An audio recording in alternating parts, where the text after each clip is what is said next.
Kembali berjumpa dengan saya, Hersbono dan Bung Rocky Gerung dalam format baru. Nah ini, hari ini kita udah muncul yang kedua kalinya nih, Bung Rocky ya. Karena apa? Karena memang ada berita yang sangat menarik. Ini berkaitan dengan ada umroh, tapi saya nggak boleh nyebut umroh politik ya. Kita nggak boleh menyebut itu ya. Karena sedang berlangsung umroh ini. Puan ya, Mbak Puan pun kan kalau sempat umroh, dan yang menarik itu ketika umrohnya itu dia didampingi oleh Pak Safrudin, Komjen Safrudin ya, Komjen ini dulu Wakapolri. Sekarang kalau apa Ya. jabatan ketua DMI ya, Dewan Masjid Indonesia ini, dan ini orang wakil sekjen atau wakil ketua ya, saya lupa Dewan persis ya, pokoknya dia aktif di DMI. Tapi orang melihat bukan soal DMI-nya, tapi melihat hubungannya antara Pak Safrudin dengan Pak Yusuf Kala gitu. Saya ini yang menarik. Saya mendengar dan wawancaranya Anda bisa simak di Hersbono Point, bahwa Pak Yusuf Kala itu sudah 3 kali bertemu dengan Mbak Puan, dan dia ingin menjadi Mbak Comblang, menjodohkannya dengan Anies Baswedan. Menurut saya ini seru ini, Bung Rocky. Ya, akhirnya politik Indonesia itu selalu ada unsur yang menetap, yaitu ketokohan orang.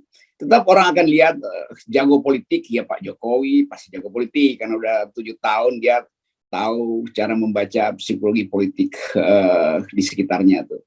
Apalagi Pak JK yang udah bertahun-tahun atau sepanjang hidupnya terlibat dengan politik. Jadi sense of political sense-nya Pak JK itu harus kita jangan anggap enteng tuh.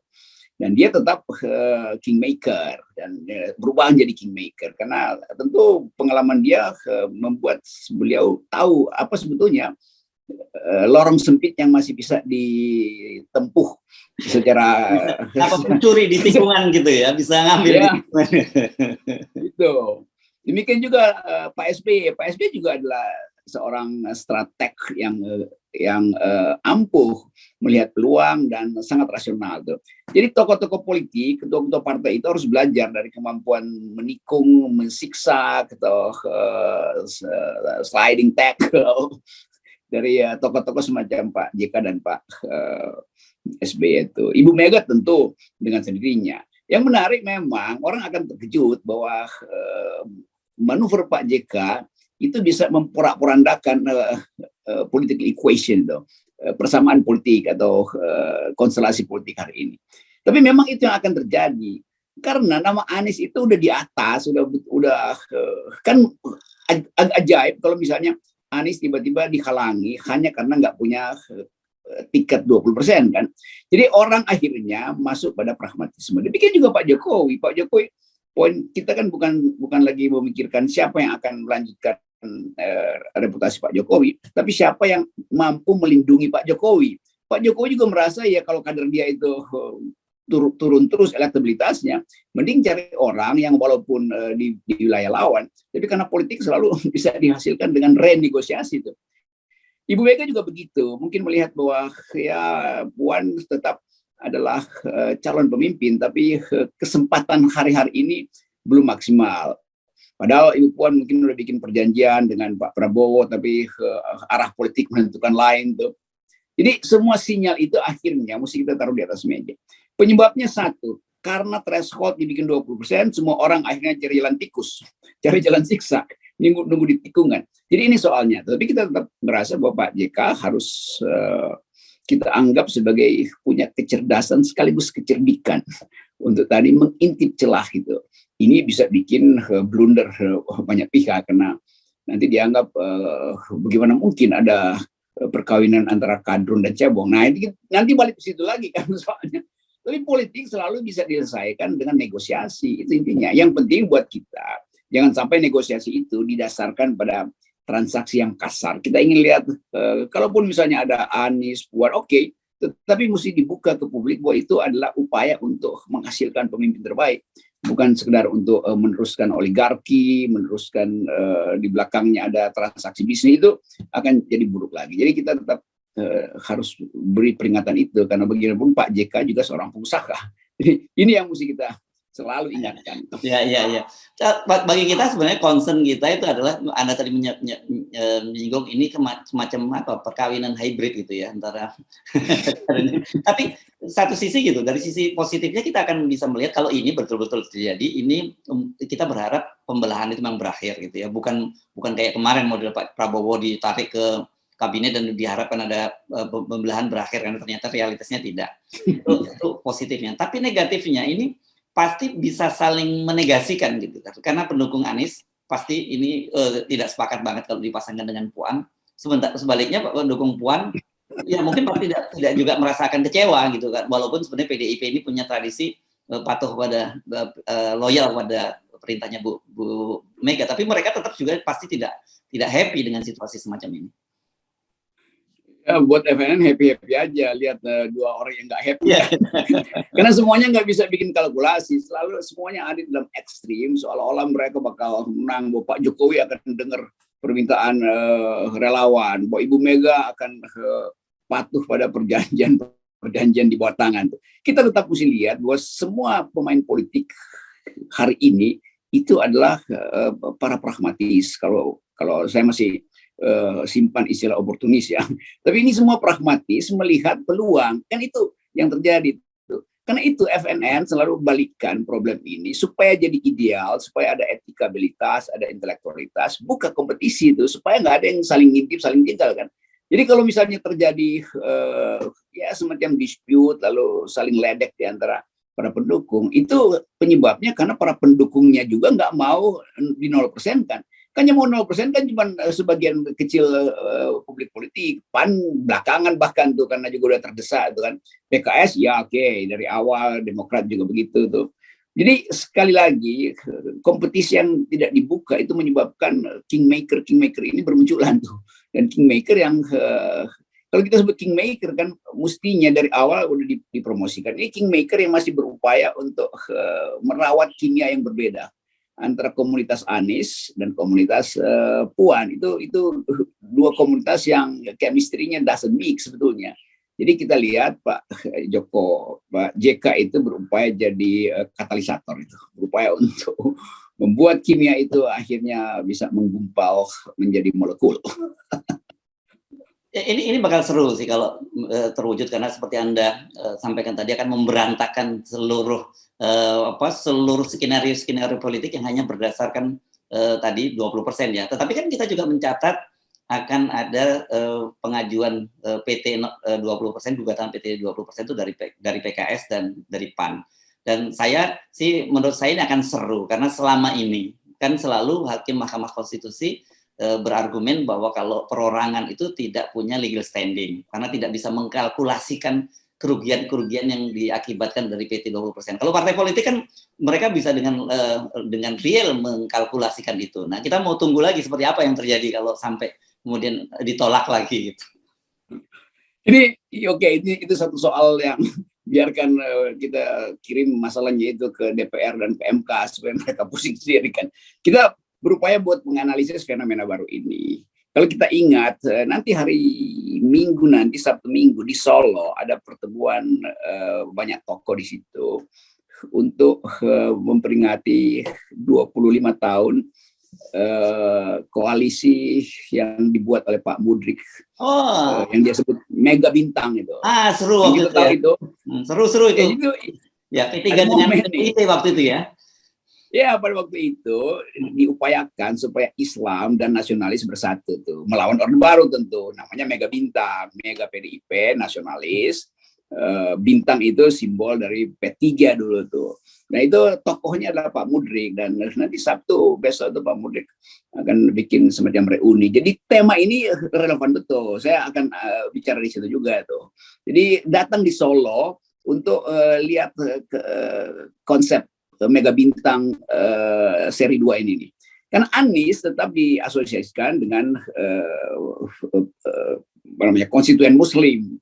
Puan adalah konstituen nasionalis. Jadi bisa jadi ulang, bukan Mega Bintang, Bintang Mega ini jadinya kan. Jadi Anies Baswedan tetap orang yang tidak bisa dipisahkan dari komunitas politik Islam tuh. Dan itu sebetulnya persyaratan pertama adalah identitas komunalnya itu nggak mungkin dihapus tuh. Nah, yang berikut juga Puan, identitas Soekarnoisnya nggak bisa dihapus juga. Jadi biarkan aja dua identitas itu diasuh oleh Pak JK. Jadi kita minta supaya Pak JK bisa betul-betul menengahi ketegangan antara mega bintang ini. Jadi kita akan coba juga ulas nanti problem ini di Solo nanti, dan kebetulan sekaligus Pak Jokowi mungkin ada di Solo, jadi mungkin Pak Jokowi bisa ngintip headline di Solo tuh.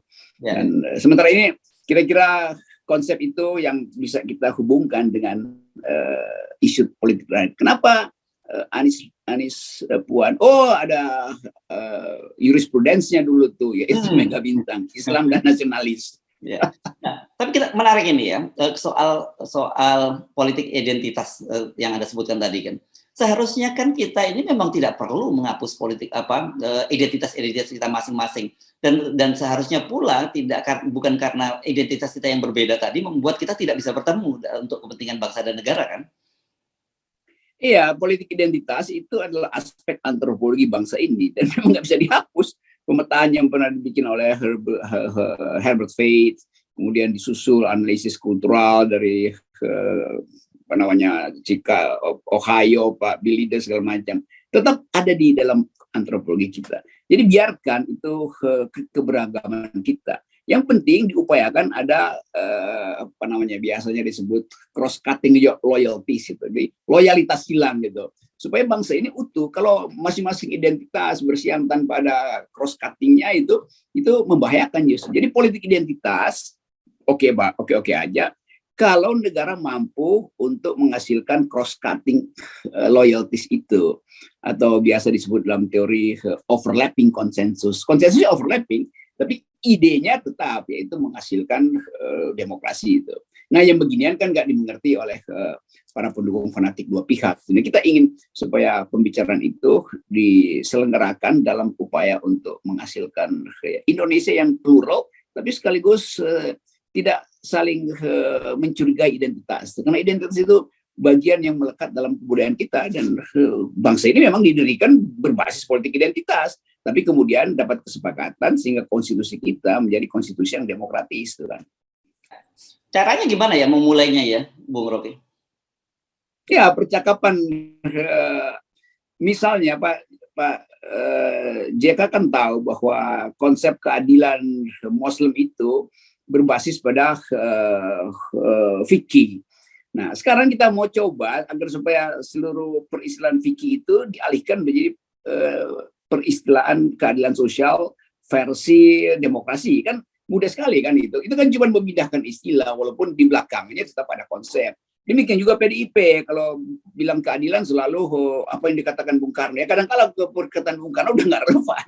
Jadi mempertemukan wacana narasi dengan menghargai kedudukan primer dari politik identitas itu yang justru membuat percakapan itu terbuka. Jadi kalau misalnya saya bilang keadilan, ya saya pasti cari ayat di kitab suci Al-Quran. Kalau PDIP bilang keadilan, akan cari pidato dari Bung Karno. Tapi dua-duanya kan berujung pada keadilan. Nah, keadilan itu kita ukurkan pada apa yang bisa dihasilkan negara supaya distribusinya tidak timpang. Kan itu intinya kan. Jadi ada grammar yang lebih luas atau tata bahasa yang lebih umum. Tentu Pak Jokowi mampu lakukan itu karena sebagai pengusaha Pak JK paham cara bernegosiasi yang win-win solution. Nah, itu istilahnya. Atau Anda sering sebut sebagai apa ya? Politik kemanusiaan, humanity itu ya. Kalau basicnya itu saya kira kita bisa semua ya. Ya, pasti kan kita bicara keadilan, kita bicara kemaslahatan umat, itu semuanya kata umat dan kata rakyat, dua-duanya grammar dari humanity kan. Jadi spesies kita sama aja, humanity, dan berupaya untuk menghasilkan solidaritas atau istilah solidaritas. Nah, di situ memang diperlukan kecermatan sekaligus kebijaksanaan, wisdom dari siapapun yang menjadi kingmaker. Itu pentingnya ada kingmaker supaya tadi loyalitas hilang itu terjadi. Dan Pak JK saya kira cukup punya kapasitas untuk melakukan itu. Dan Ya, sangat ya. mungkin nanti dibentuk tim yang lebih luas, mungkin Pak SBY dilibatkan di situ atau tokoh-tokoh agama. Jadi kita bersiap-siap sebetulnya untuk menghadapi satu cara berpolitik baru.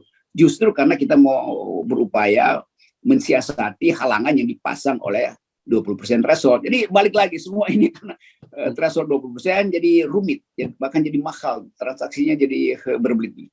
Ya, oke, silakan kita dorong para elit-elit politik untuk bermanuver. Cuman kita titip, bukan hanya titip ya, kita desakkan agenda kita gitu bahwa apapun ya, kepentingan Anda bicarakan, yang paling harus diutamakan adalah kepentingan dari bangsa kita sebagai bangsa dan negara Indonesia ini. Dan problem yang paling utama sekarang itu adalah pembelahan gitu, karena kita mau ngomong apapun, mau bangun apapun, kalau pembelahan ini pasti terus berjalan di tengah masyarakat kita, ya kita nggak akan pernah bergerak kemana-mana. Ya itu pentingnya kita tempatkan masalah ini, masalah solidaritas bangsa, bukan sekedar karena ini menyelamatkan pemilu 2024, tapi untuk memperlihatkan bahwa profil Indonesia itu utuh. Kalau kita pecah atau berantakan, itu Amerika dengan mudah memaksakan kehendak dia tuh. Demikian juga Cina, demikian juga Rusia. Jadi problem kita tempatkan dalam konteks permainan politik global. Jadi profil Indonesia bisa kembali pulih. Kalau sekarang kan kita nggak ada profil apa-apa. Ya. Kalau kita bilang ya kita bisa jadi apa namanya itu negosiator, ya orang bilang Anda itu Indonesia apa di dalam aja berantakan, negosiasikan dulu lah kepentingan yang berbeda di dalam. Kira-kira itu poin yang lebih lebar. Yes, oke. Baik, terima kasih Bung Rocky. Tapi kita penting memberikan disclaimer bahwa kalau kemarin kita bilang kita bukan tim sukses Anies Baswedan, kita juga akan disclaimer kita bukan tim sukses dari Puan Maharani, juga bukan tim sukses dari Pak JK atau Pak SBY. Kita tim sukses akal sehat. Dan akal sehat itu dimulai dengan 0%. Nah, kita tim sukses 0%.